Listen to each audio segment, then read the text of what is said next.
এই হলো দেশীয় পেঁপে গাছ। পেঁপে গাছ নিশ্চয়ই আপনাদের সবারই ঘরে আছে।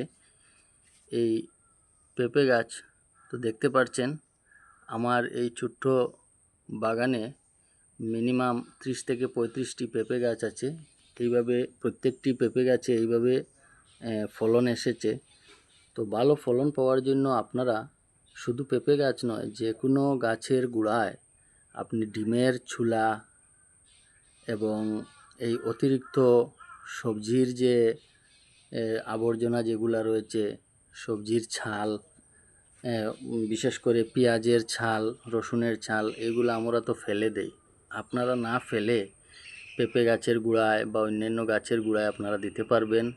দিলে ভালো ফলন আসবে, সেখানে রাসায়নিক সারের কোনো প্রয়োজন নেই। এই আপনারা দেখতে পাচ্ছেন পেঁপে গাছ আরও ধরবে। এই গাছটি বেশি লম্বা নয়, গাছটি মিনিমাম 6 ফুট হবে। তো এই হলো পেঁপে গাছ।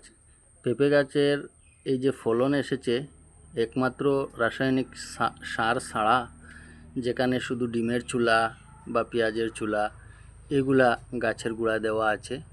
তো পেঁপে আমাদের প্রত্যেকেরই শরীরের জন্য ভালো একটি ক্যালোরি তৈরি করে।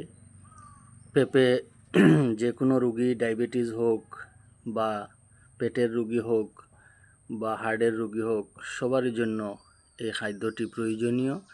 তাছাড়া পেঁপে গাছের যে পাতা, যেগুলো আমরা অনেকেরই জানা নেই, যে পেঁপে গাছের পাতার রস খেলে বিভিন্ন ধরনের রোগ প্রতিরোধে সাহায্য করে। তাই প্রত্যেকের গড়ে অন্ততপক্ষে 2-3টি পেঁপে গাছ হওয়া উচিত। আপনারাও ট্রাই করবেন যদি আপনাদের জায়গা থাকে। পেঁপে গাছ আসলে একটু উঁচু জায়গায় দিতে হয়, কারণ সেখানে জল আসলে গোড়াতে পেঁপে গাছ মরে যায়।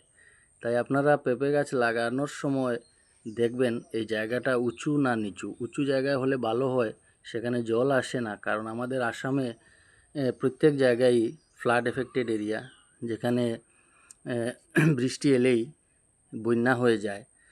তো পেঁপে গাছের গোড়ায় মোটামুটি জল আসলেই গাছটি মরে যাবে। তাই আপনারা উঁচু জায়গায় পেঁপে লাগাবেন। ধন্যবাদ সবাইকে।